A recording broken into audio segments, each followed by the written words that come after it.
Po duke ditur që futbollin këtë rast si pjesë e sportit i ka dy gjëra kryesore, ndoshta e para si aktivitet fizik i cili ndihmon për ruajtjen e shëndetit fizik dhe tjetra si aktivitet shoqëror i cili ndihmon që njerëzit mund njeh njëri me tjetrin, të kemi afërsi më të mëdha, po në njëjtën kohë edhe të bëhemi pjesë e përbashkët e komunitetit dhe kështu funksionojmë së bashku.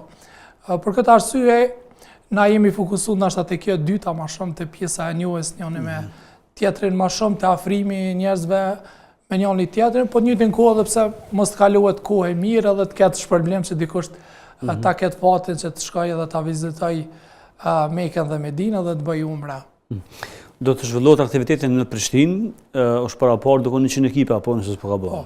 Rreth 100 ekipe parashihet me marrë pjesë në këtë turne. Aktiviteti do të zhvillohet në kompleksin Princi në Arbëri ose Dragodan, që njohëm, ato do të janë 3 fusha me bare sintetik dhe do të zhvillohen paralel lojë në secilën fushë derisa të arrijmë te lojët kryesore. Pra, 100 ekipe po i bie sikur me pas pjesëmarrje në kampionatin evropian ose botëror. Ka numër i madh ekipeve. Është numër mjaft i madh.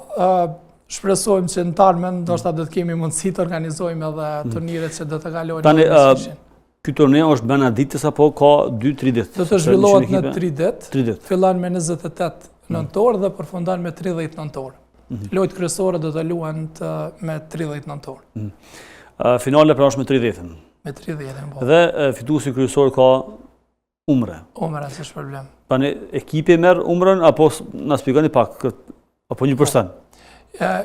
Të gjithë lojtarët e ekipit fitues fitojnë umre. Domthonë 5 plus 1 lojtar të cilët janë aktiv në fushë plus 2 rezervë që janë, i bie 7 veta do ta fitojnë umren. Pse e keni përzgjedhur këtë dhuratë, umren?